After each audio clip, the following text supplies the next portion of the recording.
Loss ഏഞ്ചൽസിൽ കാട്ടുതീ പടരുന്നു. 11 പേർ ഇതുവരെ മരിച്ചതായാണ് റിപ്പോർട്ട്. ഇതിനിടെ തീ അണയ്ക്കാൻ ആവശ്യമായ വെള്ളം ലഭിക്കാത്തത് പ്രതിസന്ധി സൃഷ്ടിക്കുന്നുണ്ട്. ഇത് സംബന്ധിച്ച് കാലിഫോർണിയ ഗവർണർ ഗവിൻ ന്യൂസം അന്വേഷണത്തിന് ഉത്തരവിട്ടു. വിവരങ്ങളുമായി ഇന്റർനാഷണൽ ഡെസ്കിൽ നിന്നും ഐസൺ ജോസ് ചേരുകയാണ്. ഐസൺ, ഒരു തീ ഗോളമായി മാറിയിരിക്കുകയാണ് ലോസ് ഏഞ്ചൽസ്. വളരെ വേഗം തന്നെ ഈ കാട്ടുതീ ഇങ്ങനെ പടരുന്ന ഒരു സാഹചര്യം. ഇപ്പോൾ ഏറ്റവും ഒടുവിലായി അറിയാൻ കഴിയുന്നത് തീ അണയ്ക്കാൻ ആവശ്യമായ വെള്ളം ലഭിക്കാത്തതും വലിയ പ്രതിസന്ധി സൃഷ്ടിക്കുന്നുണ്ട് എന്നാണ്. എന്താണ് ഏറ്റവും പുതിയ വിവരങ്ങൾ?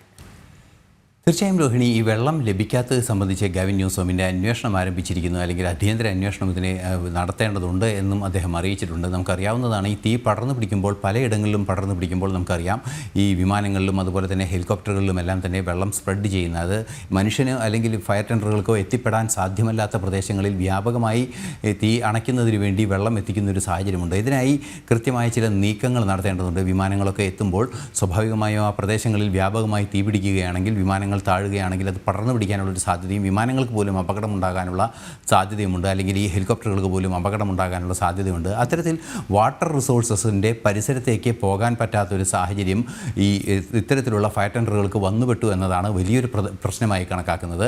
മാത്രമല്ല, പിന്നീട് മറ്റ് ഈ വെള്ളത്തിൻ്റെ ലഭ്യത സംബന്ധിച്ച് ചില പ്രശ്നങ്ങളെല്ലാം തന്നെ ഉണ്ട്. അതായത് ഈ മാസ് ഫയർ ഹൈഡ്രൻ്റ്, അതായത് ഈ പ്രദേശങ്ങളിലാകെ പൈപ്പുകൾ സ്ഥാപിച്ച് വെള്ളം നനയ്ക്കുന്ന സംവിധാനങ്ങൾ, അത്തരത്തിലുള്ള സംവിധാനങ്ങളെല്ലാം തന്നെ പലയിടത്തും പ്രവർത്തനക്ഷമമല്ലാതാകുന്നുണ്ട്. ഈ കെട്ടിടങ്ങൾ തകർന്ന് നശിച്ചു, നിരവധിയായ കെട്ടിടങ്ങൾ നശിച്ചു. നമുക്കറിയാവുന്നതാണ്, നിരവധി സിനിമാ പ്രവർത്തകരുടെ, സ്റ്റീഫൻ സ്പീൽബർഗിൻ്റെ പോലും വീടുകൾ കത്തിപ്പോയി എന്ന വിവരങ്ങൾ പുറത്തു വരുന്നുണ്ട്. അതുപോലെ നിരവധി ചലച്ചിത്ര താരങ്ങളുടെ, ഹോളിവുഡ് താരങ്ങളുടെ ഒരു സന്തോഷകരമായ ജീവിതം നയിക്കുന്നതിന് വേണ്ടിയുള്ള പ്രദേശത്തുള്ളൊരു വസതികൾ നിർമ്മിക്കുന്നതിൻ്റെ ഭാഗമായി ഈ പ്രദേശത്ത് നിരവധി പേർ വീടുകൾ വെച്ചിട്ടുണ്ട്. ആ പ്രദേശത്തെല്ലാം തന്നെ വീടുകൾ വ്യാപകമായി കത്തി നശിച്ചു. അതുപോലെ തന്നെ പല താരങ്ങളും അവരുടെ വേണ്ടപ്പെട്ടവർ മരിച്ചു എന്ന വിവരങ്ങളെല്ലാം തന്നെ പുറത്തുവിടുകയും അത് പല മാധ്യമങ്ങളിലും പുറത്തു വരികയും ചെയ്യുന്നുണ്ട്. ഹോളിവുഡ് രംഗത്തിന് വലിയ നാശനഷ്ടങ്ങൾ ഉണ്ടായിട്ടുണ്ട് എന്ന വിവരങ്ങളും വരുന്നുണ്ട്. നിലവിൽ 11 പേർ മരിച്ചു എന്ന വിവരമാണ് ഏറ്റവും പുതിയതായി പുറത്തു വരുന്നത്. ഇനിയും മരണസംഖ്യ വർദ്ധിച്ചേക്കുമെന്ന ഒരു സാധ്യത, ഒരു ആശങ്ക ജോ ബൈഡൻ തന്നെ പ്രകടിപ്പിക്കുകയും ചെയ്യുന്നുണ്ട്.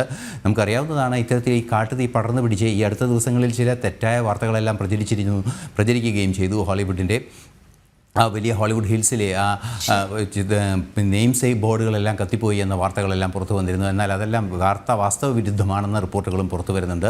നിലവിൽ തീ പടരുകയാണ്, 11 പേർ മരിച്ചു. ഈ പ്രതിസന്ധികൾ, അതായത് വെള്ളം ലഭിക്കാത്തതുൾപ്പെടെയുള്ള പ്രതിസന്ധികൾ തുടരുന്നു എന്നുമാണ് അറിയാൻ സാധിക്കുന്നത്.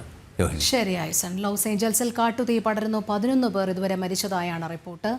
ഐസൺ ജോസാണ് വിവരങ്ങൾ നൽകിയത്.